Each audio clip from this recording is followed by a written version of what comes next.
आस्था कौशिक और आप देख रहे हैं महाबहस। नेपाल में हिंसक प्रदर्शनों से हालात बिगड़ चुके हैं। प्रदर्शनकारियों ने संसद से लेकर पीएम राष्ट्रपति के निजी आवास तक में आग लगा दी है और सुरक्षा बलों से उनके हथियार भी छीन लिए। उन्होंने 2 पूर्व पीएम के घर पर हमला बोला है। पूर्व पीएम झलनाथ खनाल के घर पर आग लगा दी। इसमें उनकी पत्नी राजलक्ष्मी चित्रकार गंभीर रूप से जल गई। उन्हें फौरन अस्पताल ले जाया गया, जहां उनकी मौत हो गई। उधर पूर्व प्रधानमंत्री शेर बहादुर देउबा को उनके घर में घुसकर पीटा गया है, जबकि वित्त मंत्री विष्णु पौडेल को काठमांडू में उनके घर के पास दौड़ा कर मारा गया है। सोशल मीडिया पर वायरल एक वीडियो में एक प्रदर्शनकारी उनके सीने पर लात मारते हुए दिखा। मतलब साफ है, नेपाल में हालात काबू के बाहर हैं। नेपाल में जारी हिंसक घटनाओं के बीच प्रधानमंत्री केपी शर्मा ओली ने पद से इस्तीफा दे दिया। राजधानी काठमांडू और आसपास के इलाकों में झड़पों और आगजनी में अब तक 22 लोग मारे जा चुके हैं, जबकि 400 से ज्यादा लोग घायल हैं। आज महाबहस में नेपाल के इन्हीं हालात को लेकर करेंगे बात। और चर्चा के लिए हमारे साथ जो गेस्ट पैनल जुड़ रहा है, हमारे साथ शरद त्रिवेदी जी हैं, बीजेपी प्रवक्ता, हमारे साथ अनुराग भदौरिया जी हैं, सपा प्रवक्ता, हमाम वाहिद जी हमारे साथ, कांग्रेस के स्पोक्सपर्सन। इसके अलावा के उपाध्याय जी वरिष्ठ पत्रकार हमारे साथ जुड़ गए हैं। अर्जुन थापा जी प्रमुख इंटरनेशनल रिलेशन जनता समाज पार्टी नेपाल, वो हमारे साथ अब से कुछ देर में जुड़ेंगे। तो कुछ गेस्ट हमें ज्वाइन कर चुके हैं और कुछ गेस्ट बस हमारे साथ जुड़ने वाले हैं। लेकिन नेपाल में उग्र प्रदर्शन को देखते हुए यूपी और उत्तराखंड में जो नेपाल से सटे हुए जिले हैं, वहां पर सुरक्षा सख्त कर दी गई है। बॉर्डर वाले इलाकों में पुलिस प्रशासन और सशस्त्र सीमा बल के जवान लगातार निगरानी कर रहे हैं। हराने जाने वाले शख्स की सख्ती से चेकिंग की जा रही है। यूपी के 7 और उत्तराखंड के 3 जिले नेपाल की सीमा से सटे हैं और सभी 10 जिलों में कड़ी निगरानी और चौकसी बरती जा रही है। महाराजगंज के सोनौली बॉर्डर को सील कर दिया गया है। तो ये इस वक्त हालात नेपाल और किस तरह से भारत के अंदर उसे लेकर एहतियात बरती जा रही है। उत्तराखंड और यूपी के जो जिले जुड़े हुए हैं यहां से, वहां किस तरह सुरक्षा के इंतजाम किए गए हैं, क्योंकि कुछ जिले ऐसे हैं जहां बॉर्डर से इस पार उस पार जाना एक रोजमर्रा रूटीन की तरह हुआ करता था। लोगों की रिश्तेदारियां इधर और उधर है, एक दूसरे की यहां पर शादियां हुई हैं, लोग वहां पर उसको रोटी बेटी का रिश्ता मानते हैं।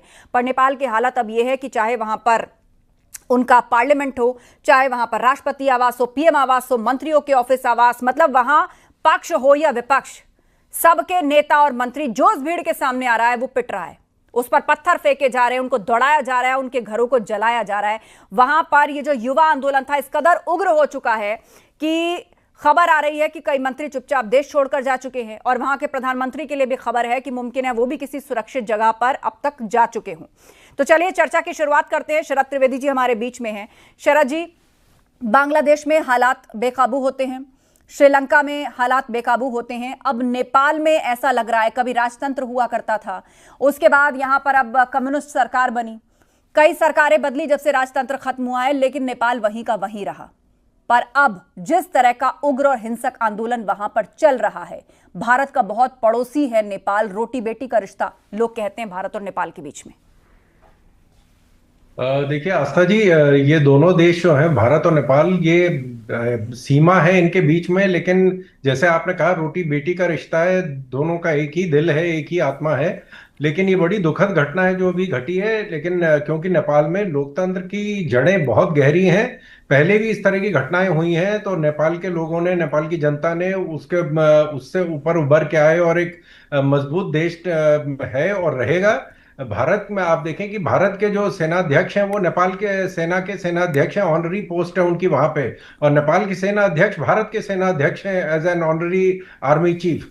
तो इस जिस तरह के घनिष्ठ संबंध है दोनों देशों में, तो हमारे लिए भी बड़ी दुखद घटना है कि जिस तरह की वहां बातें हो रही हैं, जिस तरह आपने बताया कि वित्त मंत्री को मारा गया है, जिस तरह नेपाल के जो राष्ट्रपति भवन है उसमें आग लगाई गई है।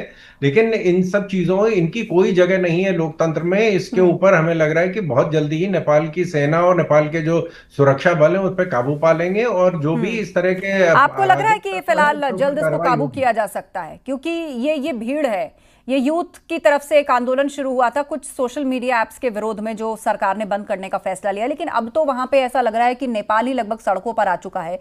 वहां की राजधानी है काठमांडू, वहां पर बुरी तरह तांडव हो रहा है। लोग घुस घुस कर चीजों में आग लगा रहे हैं, पत्थर फेंक रहे हैं, नेता मंत्री सबको दौड़ा दौड़ा कर पीटा जा रहा है। वहां की सेना जैसे तैसे उनको सुरक्षित ठिकानों पर शिफ्ट कर रही है। तो ये जो हालात हैं, क्या इतनी जल्दी काबू आने की परिस्थिति में है, उस पर मैं आगे चर्चा ले जाऊं। लेकिन हमारे साथ अर्जुन थापा जी हैं जो कि प्रमुख इंटरनेशनल रिलेशन जनता समाज पार्टी नेपाल से हमारे साथ जुड़े हुए हैं।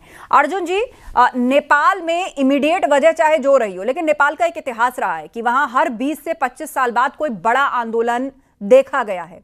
चाहे आप 1978 के आसपास आप लगा लें, या फिर जब राजतंत्र को खत्म करने के लिए वहां फिर से बड़ा एक आंदोलन हुआ, लेकिन उसके बाद भी इतनी सारी सरकारें आई बदली। हाल ही में वहां कम्युनिस्ट सरकार चल रही थी, अब फिर एक बड़ा आंदोलन होता है क्योंकि राजतंत्र खत्म होने के बाद भी अब 20 साल का वक्त लगभग बीत चुका है। तो इस हालात के लिए क्या सिर्फ सोशल मीडिया ऐप की बंदी जिम्मेदार है, या बहुत सारे मुद्दे ऐसे हैं जो वहां की जनता को नागवार गुजरे हैं और वो बस इस सरकार को हटाना चाहती थी? नहीं, बहुत से मुद्दा है। ये तो सोशल मीडिया का जो बैन लगाया गया 5 दिन पहले, यह अंतिम एक आपको आग लगाने के लिए एक चिंगारी बन गई। नहीं तो एक साल भर पहले सबसे बड़ी party Nepali Congress, second largest party UML, दोनों मिलकर सरकार बनाई। हाँ। जब दोनों मिलकर सरकार बनाई तो उन्होंने कहा कि हम लोग संविधान में संशोधन करेंगे, जनता की भावनाओं के अनुसार राज करेंगे, सुशासन को डिलीवरी करेंगे, यह बताते थे इन लोग। यह हुआ नहीं। इन दोनों पार्टी नेताओं में यह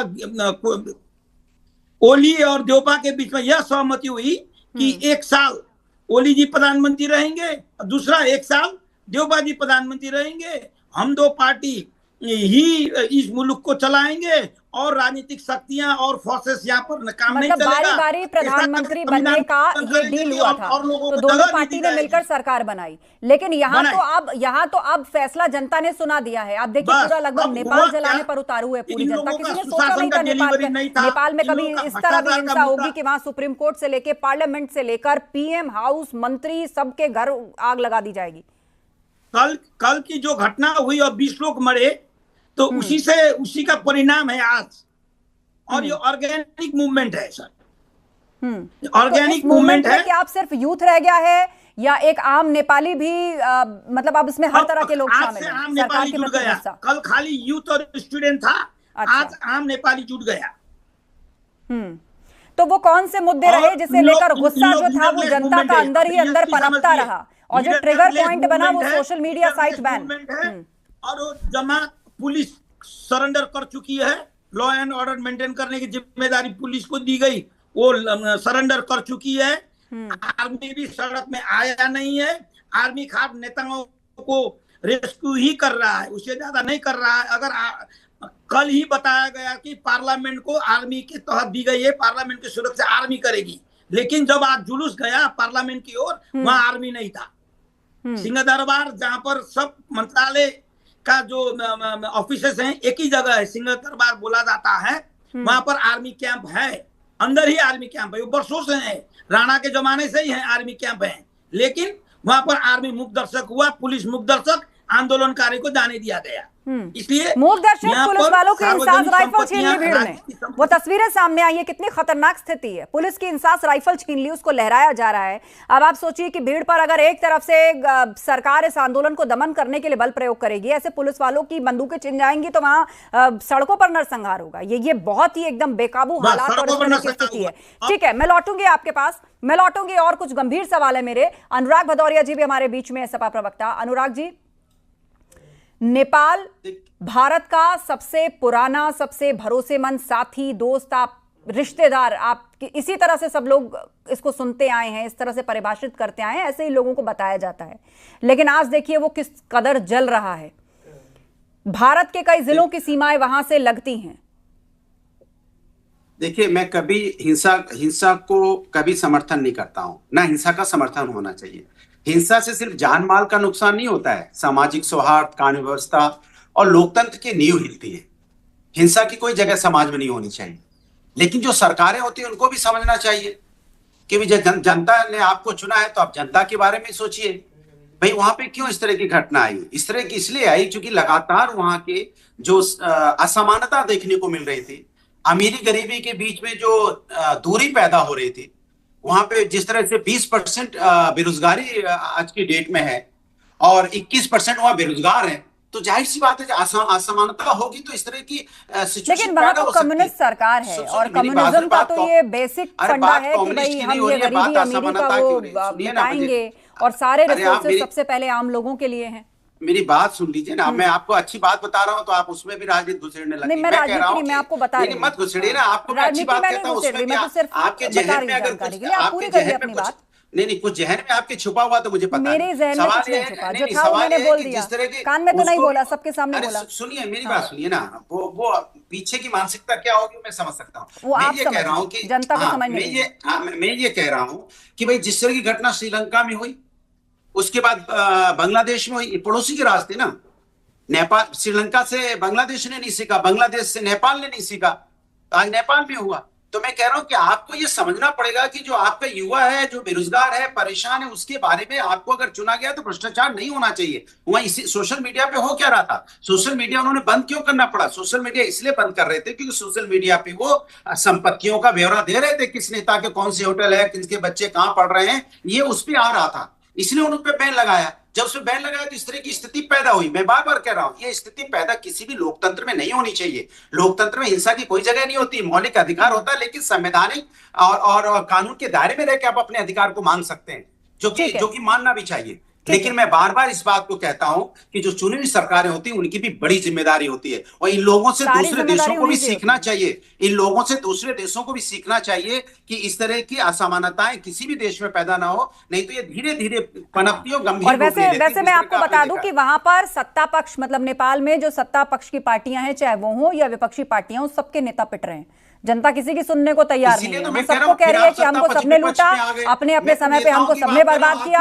वहां पे पक्ष विपक्ष दोनों के नेता पिट रहे हैं बुरी तरीके से। के उपाध्याय जी हमारे बीच में वरिष्ठ पत्रकार, उनसे मैं चर्चा कर लेती हूँ। ठीक है अनुराग जी, दो पैनलिस्ट और हैं, दो पैनलिस्ट और हैं, जरा वो अपनी बात पूरी कर ले, उसके बाद आप पूरे पॉइंट्स बना लीजिए, मैं आपके पास आती हूँ। के उपाध्याय जी, क्या इसको सिर्फ और सिर्फ ये जो नेपाल में हो रहा है, इसको जनता का गुस्सा सरकार के प्रति या तख्ता पलट जैसे हालात दिखाई दे रहे हैं, क्या इसे सिर्फ ऐसे देखना चाहिए या और भी इसके कई कारण हो सकते हैं? आप हाल ही में देखिए, वहां की जो कम्युनिस्ट सरकार है वो चीन के काफी करीब जा रही थी, वो कई बार भारत विरोधी बयान भी दिया करते थे। यहाँ के जो रिलीजियस सेंटिमेंट्स हैं बहुसंख्यकों के, उसके खिलाफ भी ओली साहब बयान दिया करते थे। साथ ही जिन ऐप्स पर बैन लगाया गया, ये भी कहा जा रहा है कि वो अमेरिकन ऐप्स हैं। तो इसमें बहुत तरह की और बातें और चर्चाएं हैं। देखिए अंकिता, हमको ये समझना पड़ेगा कि नेपाल में ये हालात क्यों हुए। जो सोशल मीडिया पर बैन की एक बात आई है, ये तो सिर्फ एक ट्रिगर पॉइंट है, लेकिन ये गुस्सा जो बरसों से इकट्ठा हो रहा था, वो गुस्से का ब्लास्ट हुआ है ये। और इस गुस्से के ब्लास्ट में आप देखिए, हमने दो देश हमारे पड़ोसी हैं, श्रीलंका और बांग्लादेश, उनमें ये हालात देखे। लेकिन बांग्लादेश में हमने देखा कि बांग्लादेश के आंदोलन को समर्थन कहीं ना कहीं अमेरिका से मिल रहा था, क्योंकि उसने, शेख हसीना ने अमेरिका के साथ एक ट्रीटी पे साइन करने से मना कर दिया था, और उसके पीछे एक विदेशी षड्यंत्र था। बाद में ये सब बातें सामने भी आई कि वहां कितने डॉलर मिले, यूनिट सरकार को किस तरीके से बाइडेन ने सपोर्ट किया और उनको ले जाके गद्दी पे बैठाला। लेकिन एक उसमें यह था कि कोई ना कोई उस आंदोलन का नेतृत्व कर रहा था। यूनुस जो है वो अमेरिका से उस आंदोलन को नेतृत्व कर रहे थे, बाद में वो बांग्लादेश में आए और उनको गद्दी पर बैठा दिया गया। श्रीलंका में हुआ, श्रीलंका में चाइना जो है दिवालिया हो गया था, माफ कीजिएगा, श्रीलंका दिवालिया हो गया था, चाइना का कर्ज बढ़ गया था और चाइना ने अपना पैसा मांगना शुरू किया। उसने उनके पोर्ट पे कब्जे करने की कोशिश की। जब श्रीलंका दिवालिया हुआ तो बैंक खाली होने लगे। उसके बाद जनता का गुस्सा भड़का। यहाँ पर भ्रष्टाचार एक बड़ा मुद्दा था, इसको लेकर के जनता सामने आई है। लेकिन अभी तक ये समझ में नहीं आया है कि इस आंदोलन का नेतृत्व कौन कर रहा है। क्या कोई एनजीओ नेतृत्व कर रहा है, या जिनका नाम अभी सामने आ रहा है बालेंदु सहाय, इसका नेतृत्व कर रहे हैं? अभी तक ये सामने नहीं आ रहा है, क्योंकि जो मांगे थी वो मान ली गई हैं। बावजूद उसके राष्ट्रपति का घर जलाया गया, प्रधानमंत्री का घर जलाया गया, संसद जला दी गई, नगर निगम के कार्यालय जला दी गए। अभी तक सेना ने अपील कर ली, उसके बावजूद भी अभी तक हिंसा थमी नहीं है। तो इसके पीछे कौन से कारण है, क्या अंतरराष्ट्रीय कारण है? कुछ आशंकाएं ऐसी भी है कि इसके पीछे ऐसा ना हो कि कोई पड़ोसी देश हमारा चाइना जो है तिब्बत जैसे हालात हो जाए और चाइना उसके किसी एक हिस्से पर कब्जा कर ले। ये आशंका है। मैं इसमें ये नहीं कह रहा हूं कि ऐसा हो जाएगा, लेकिन ये एक आशंका है और इस आशंका से इनकार नहीं किया जा सकता। भारत के लिए चिंता की बात यह है कि वहां जो है भारत का ये बफर स्टेट है, चाइना पीछे खड़ा हुआ है, चाइना हमारा एक तरह से एनिमी देश है, इसलिए भारत के लिए ये चिंता का विषय ज्यादा है। भारत की सीमाएं लगी हुई हैं, रोटी बेटी का वहां से संबंध है, तो जाहिर है कि हमारी चिंताएं बढ़ना स्वाभाविक है। लेकिन अभी इस पे स्थिति पर नजर रखना होगा। अभी हालात उतने अच्छे नहीं है क्योंकि वो आंदोलन है ही नहीं किसी के हाथ में, आंदोलन अनियंत्रित हो चुका है। नेपाल की हालात श्रीलंका से भी बदतर हो गए। ढाका में जो आंदोलन हुआ था, बांग्लादेश में जो आंदोलन हुआ था, उससे भी बेकार है। और रही सही बात, वहां कम्युनिस्ट पार्टी की सरकार थी।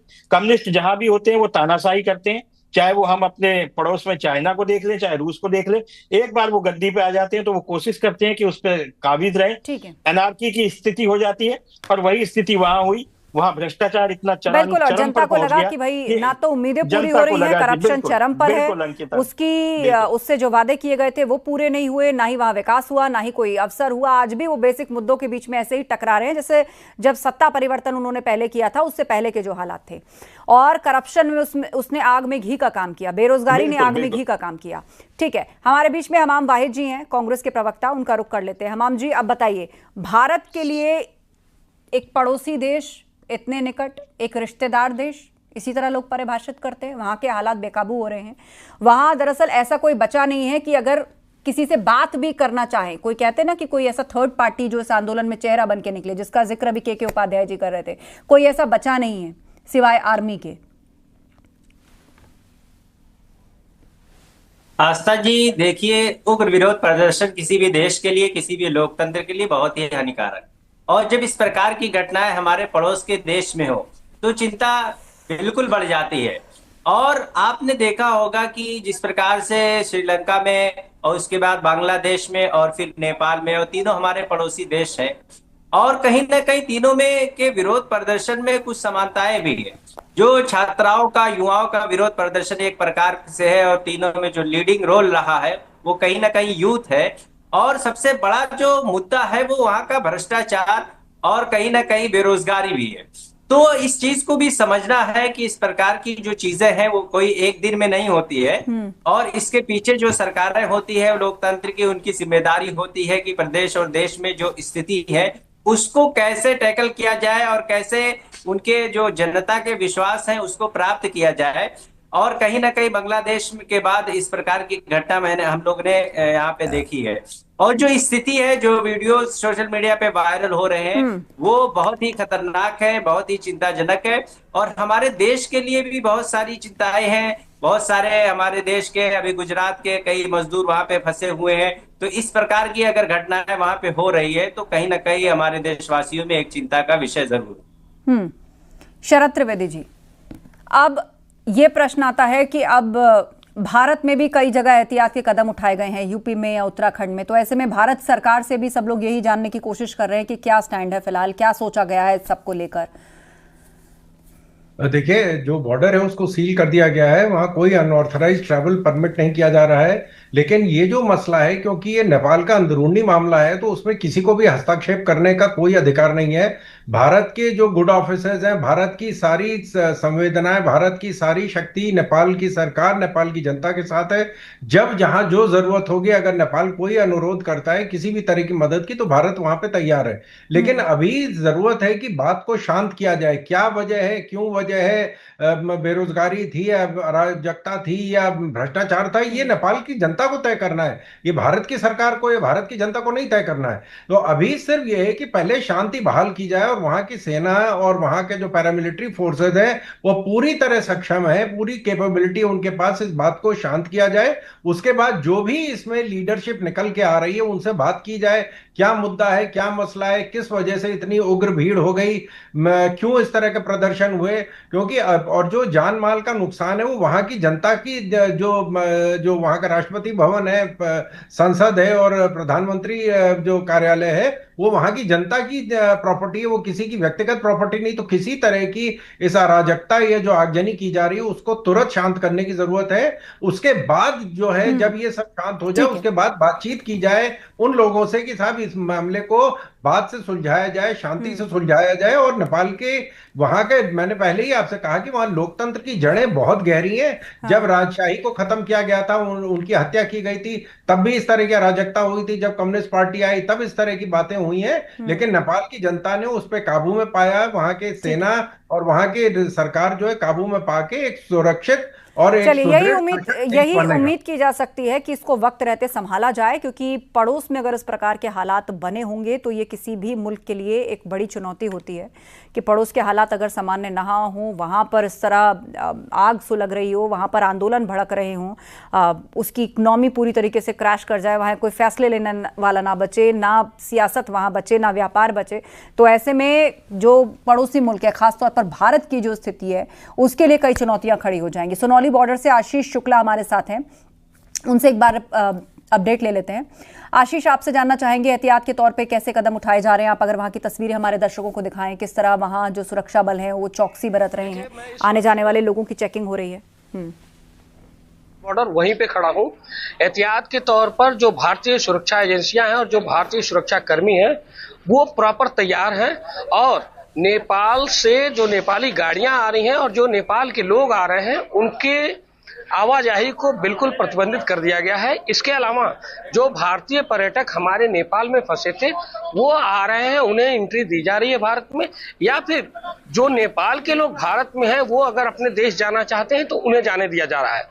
इसके अलावा जो हिंसक प्रदर्शन मेरे ठीक पीछे देख सकते हैं, इस गेट तक हुआ है, हिंसक प्रदर्शन हुआ है, आगजनी हुई है। उसके बाद जो महाराजगंज जनपद के जिलाधिकारी संतोष शर्मा और पुलिस अधीक्षक सोमेंद्र मीना स्वयं मोर्चा संभाले हैं और इस वक्त नो मैंस लैंड पर वो मीटिंग कर रहे हैं और अधिकारियों से बातचीत कर रहे हैं। इसके अलावा बड़ी संख्या में जो उत्तर प्रदेश पुलिस के जवान हैं, जो जिले के पुलिस और एसओज हैं, वो यहाँ पर तैनात किए गए हैं। इसके अलावा सशस्त्र सीमा बल के हमारे जवान भी बड़ी संख्या में तैनात किए गए हैं। बिल्कुल, तो पूरी चौकसी उन बॉर्डर एरियाज में बढ़ती जा रही है जिनकी सीमाएं उत्तर प्रदेश और उत्तराखंड के जिलों से लगती हैं। एक बार फिर से लौटते हैं अर्जुन थापा जी की ओर, प्रमुख इंटरनेशनल रिलेशन जनता समाज पार्टी नेपाल से हमारे साथ में है। अर्जुन जी, अब नेपाल में इन हालात को काबू करने की या संभालने की जिम्मेदारी किसके ऊपर है? सेना या किसी दूसरे मुल्क को मध्यस्थता करनी पड़ेगी? सेना की तो प्रमुख भूमिका हो सकती है और पैरामिलिट्री फोर्स के, लेकिन सभी नेताओं और साथ साथ राष्ट्रपति सभी को अपील करना चाहिए कि शांति बनाए रखें और सार्वजनिक संपत्तियां को नष्ट ना करें। और नेपाल में हालांकि अभी आंदोलनकारियों का मांग है कि संसद विघटन किया जाए और एक केयरटेकर गवर्नमेंट बनकर फिर फ्रेश इलेक्शन किया जाए। यह मांग अभी उभर कर आ रही है। देखें, आने वाले दिनों में हम लोगों को कठिनाइयां हैं, लेकिन शांतिपूर्ण इस आंदोलन को शांतिपूर्ण अवतरण करके फिर नेपाल में लोकतंत्र को बहाली करना है, यह हमारी जिम्मेदारी बनती है। और भारत सरकार की और भारत की जनता की शुभेच्छा नेपाल पर है। हमें विश्वास है कि भारत सरकार और भारत की जनता नेपाल में शांति बनाए रखने के लिए अपना योगदान करेगी। धन्यवाद। अनुराग भदौरिया जी, अब यहां भी संयम बरतने की जरूरत है, उस पर सियासत ना करने की जरूरत है, कोई ऐसा बयान ना दे क्योंकि पड़ोस में हालात बेकाबू हैं। देखिए, बिल्कुल सही बात है, क्योंकि जिस तरह के हालात नेपाल में देखने को मिल रहे हैं, और मुझे लगता है कि हालात एक दो दिन में तो पैदा नहीं हुए होंगे। जिस तरह का आक्रोश देखने को मिल रहा है, राष्ट्रपति भवन, प्रधानमंत्री, जिस तरह से पार्लियामेंट हाउस में आग लगा दी, जैसे पूर्व प्रधानमंत्री जी की पत्नी को जिस तरह से लोगों ने पीटा है, तो उससे साफ जाहिर होता है कि गुस्सा काफी दिनों से था, धीरे धीरे ये सड़कों पे फूटा है। तो ये जिम्मेदारी वहाँ के जो आर्मी है या वहाँ के जो अपने राजनीतिक लोग हैं, उनकी बड़ी जिम्मेदारी बनती है कि कैसे शांति बहाल की जाए। और हिंदुस्तान का संबंध चूंकि नेपाल से एकदम घरेलू रहा है, बेटी रोटी का रिश्ता रहा है, और जिस तरह से बहुत सारे नेपाली और हमारे लोग वहाँ पे काम करते हैं, एक दूसरे के देश के लोग वहाँ रहते हैं, उनके अंदर में किसी तरह का पैनिक पैदा ना हो और उनको सुरक्षित यहाँ पे लाया जा सके, और यहाँ भी जो लोग हैं वो भी उनका भी सम्मान हो। तो सवाल उठता है कि जिस तरह के हालात लगातार ये पैदा हो रहे हैं, तो सरकारों को इस पे चिंतन करना चाहिए। जो भी पॉलिटिकल पार्टियां हैं जो सत्ता में होती है, उनकी बड़ी जिम्मेदारी बन जाती है कि जब वो सत्ता में हो तो कम से कम असमानता ना हो पाए किसी समाज के अंदर में, इसका ज्यादातर ख्याल रखें, क्योंकि यही बार बार देखने को मिल रहा है। जिस तरह से श्रीलंका में जो बात अभी के उपाध्याय जी कह रहे थे, बिल्कुल सही है, कहीं कोई ताकतें भी हो सकती है, जिस तरह से नेपाल बांग्लादेश में देखने को मिला, अब नेपाल में। भाई देखिए, हमारे आपके सामने देखते देखते 3 देशों के अंदर हो गया। तो ये तो सतर्क रहने की जरूरत तो हर किसी को होती है, हर देश को सतर्क रहना चाहिए कि समाज के अंदर में सामाजिक असमानता पैदा ज्यादा ना हो पाए, और जो देश के अंदर यूथ होता है उसकी जो उनको परेशानी वो भी उन्हें ज्यादा ना हो पाए। तो चिंता का विषय है और चिंतन भी करना चाहिए हर सरकार को, इसके बारे में सोचना चाहिए, और हिंसा की कोई जगह समाज में नहीं होनी। ठीक है, के उपाध्याय जी, लास्ट कमेंट आपसे रहेगा। भारत सरकार क्या कदम उठा सकती है? भारत सरकार को क्या करना चाहिए ऐसी परिस्थिति में? कदम उठाएगी, क्योंकि आज उपराष्ट्रपति का चुनाव था इसलिए, और इंटरनल जो हमारे जो राजनयिक हैं, डिप्लोमेटिक हैं, वो इस पे सक्रिय होंगे, तमाम एजेंसियां सक्रिय होंगी। क्योंकि एक बात समझनी होगी अंकिता, कि इसमें सबसे ज्यादा नुकसान अगर कोई आर्थिक रूप से हुआ है तो वो भारत का हुआ है। एक तो व्यापारिक संबंध हमारे हैं, दूसरा सारा इंफ्रा जो है नेपाल में 70% इंफ्रास्ट्रक्चर भारत का है वहां पे। अभी आप देखिए कि अभी कुछ देर पहले एक खबर में देख रहा था कि एयरपोर्ट जलाया जा रहा है। एयरपोर्ट तो हमने बनाए हैं, वहां पे सरकारी बिल्डिंगें जलाई जा रही हैं, पुलों में आग लगाई जा रही है, ये सारा इंफ्रा हमारा खड़ा किया हुआ है। इस समय जो हिंसा हो रही है वो बेकाबू है, और उससे हमें नुकसान सबसे ज्यादा। इसलिए भारत सरकार निश्चित रूप से कूटनीतिक कदम उठाएगा। बिल्कुल, और उसी का सबको इंतजार है कि भारत सरकार इसमें क्या कदम उठाती है। आप सभी पैनलिस्ट का शुक्रिया चर्चा में शामिल होने के लिए। तो नेपाल में जारी हिंसक घटनाओं के बीच प्रधानमंत्री केपी शर्मा ओली ने पद से इस्तीफा दिया। राजधानी काठमांडू और आसपास के इलाकों में झड़पों और आगजनी में अब तक 22 लोग मारे जा चुके हैं, जबकि 400 से ज्यादा लोग घायल हैं। महाबहस में इतना ही। खबरें जारी हैं, बने रहिए हमारे साथ।